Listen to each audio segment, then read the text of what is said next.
Assalamualaikum warahmatullahi wabarakatuh. Sebelumnya perkenalkan, nama saya Rais Khalil Mubarak dengan nomor induk mahasiswa 190510152.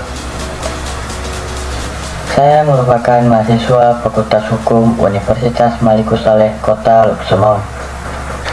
Pada video ini saya akan mempresentasikan hasil analisis kasus perjanjian kerjasama dari putusan Pengadilan Negeri Madiun dengan nomor 3-PDT-G-2019-PN Madiun. Pendahuluan.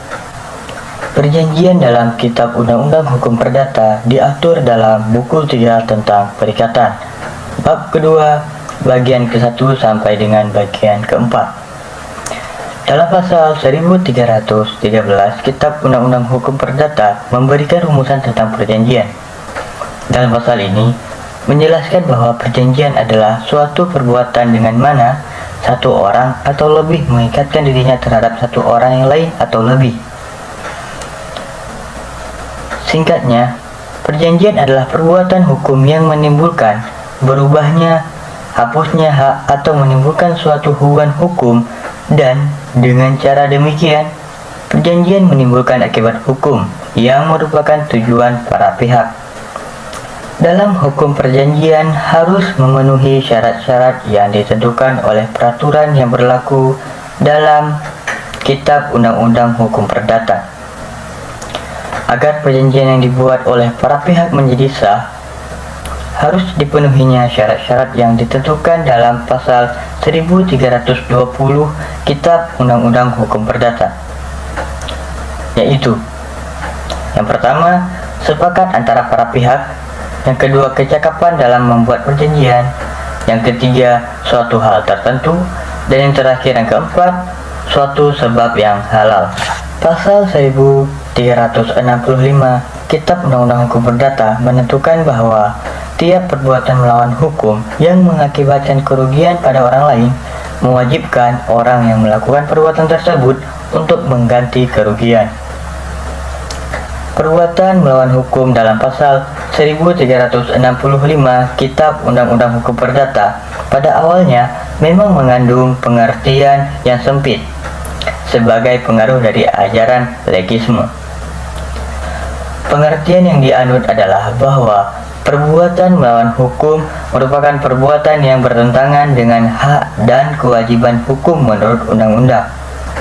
Dengan kata lain, bahwa perbuatan melawan hukum atau disebut dengan onrechtmatigheid sama dengan perbuatan melawan undang-undang atau disebut dengan onwetmatigheid.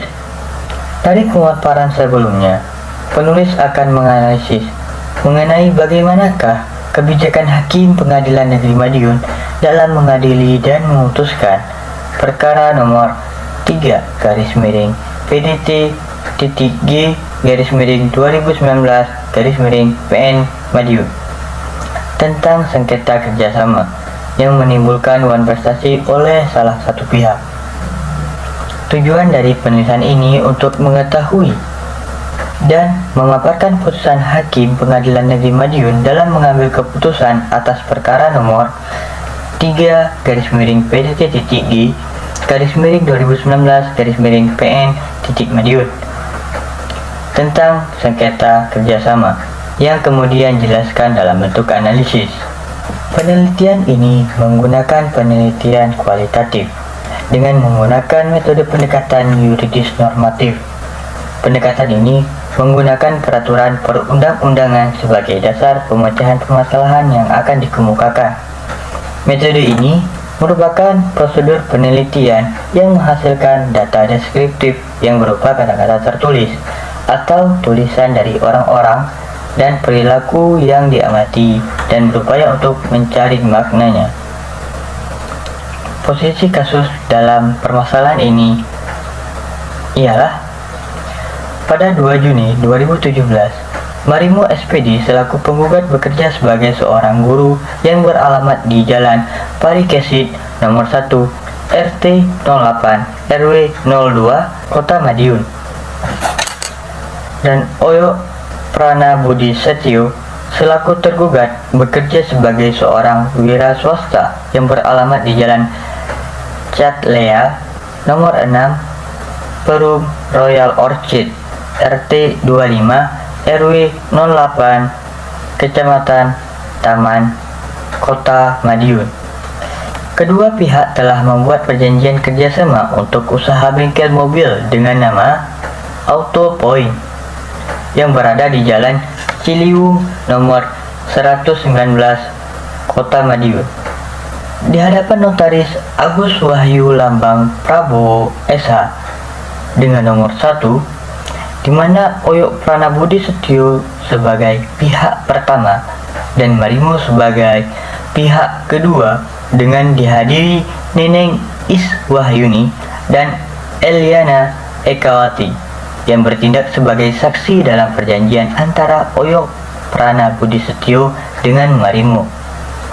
Dalam perjanjian kerjasama tersebut berisikan bahwa Marimo menyerahkan uang kepada Oyo Pranabudi Setio sebesar 650 juta rupiah, dan setiap bulan Marimo akan diberi insentif 2,5% dari jumlah uang yang diserahkan kepada Oyo Pranabudi Setio. Setelah terjadinya kesepakatan antara Marimo dan Oyo Pranabudi Setio, Oyo Pranabudi Setio menggunakan uang yang diterima dari Marimo tersebut untuk usaha bengkel mobil dengan nama Auto Point yang berada di Jalan Ciliwung nomor 119 Kota Madiun. Saat proses kesepakatan berlangsung, Oyo Pranabudi Setio hanya memberi insentif kepada Marimo sampai bulan September 2018 yang berjumlah Rp16.250.000. Pada bulan Oktober 2018, Oyo Pranabudi Setio sudah tidak memberi insentif lagi kepada Marimo dan belum melunaskan uang yang telah diserahkan kepada Oyo Pranabudi Setio sebesar Rp650 juta. Pertimbangan Hakim. Majelis Hakim menimbang bahwa yang menjadi pokok gugatan dari penggugat adalah: yang pertama, bahwa antara penggugat dan tergugat telah membuat perjanjian kerjasama di mana penggugat menyerahkan uang kepada tergugat sebesar Rp650 juta untuk usaha bengkel Auto Point di Jalan Ciliwung nomor 119 Kota Madiun, dan setiap bulan penggugat akan diberikan insentif 2,5% dari jumlah uang yang diserahkan.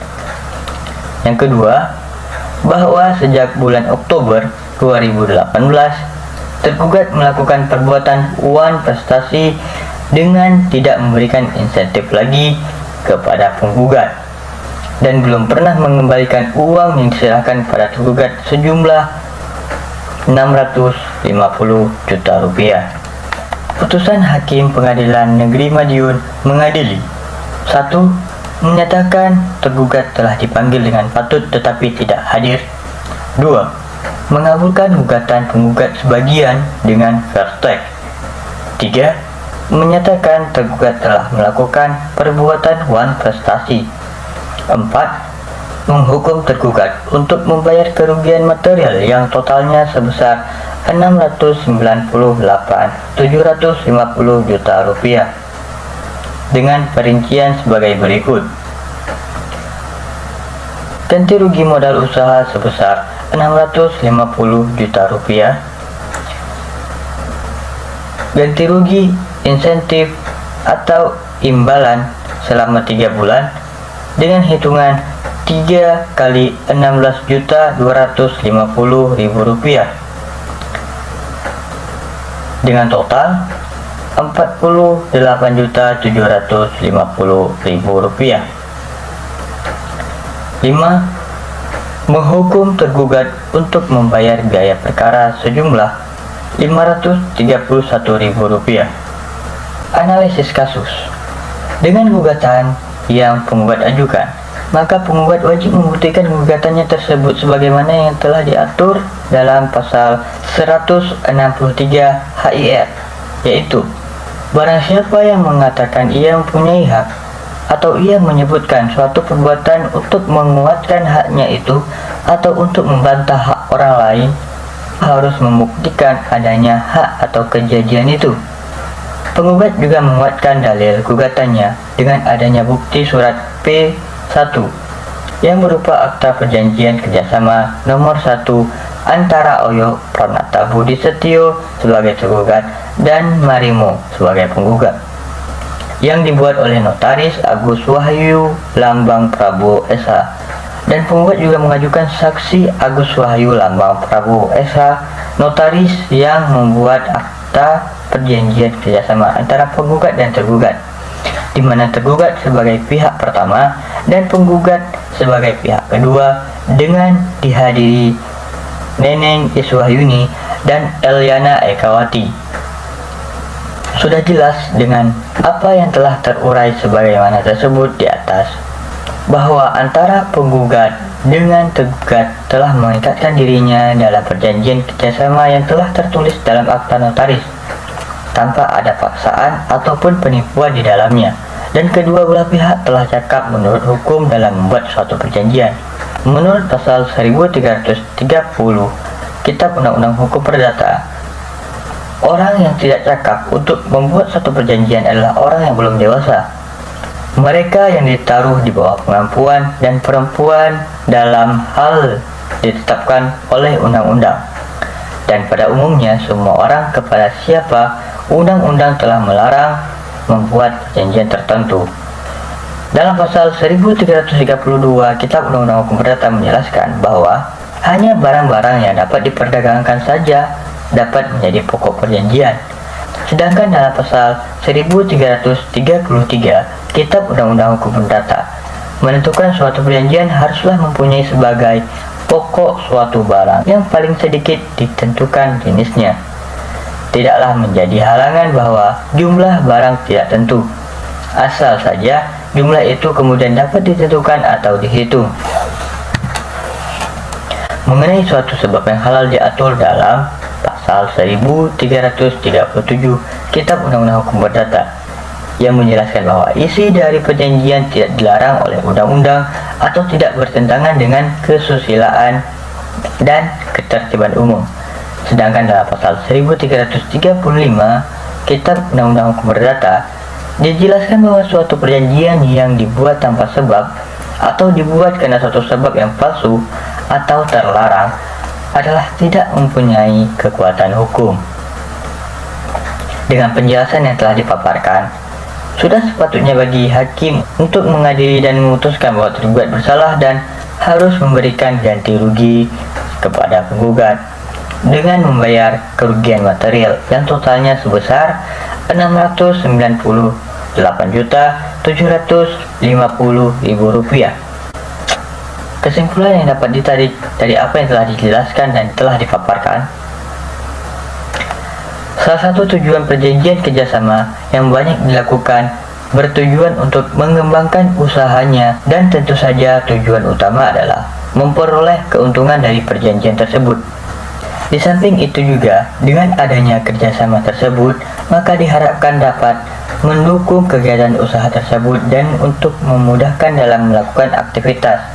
Oleh karena itu, dibutuhkan kerjasama dengan pihak-pihak lain.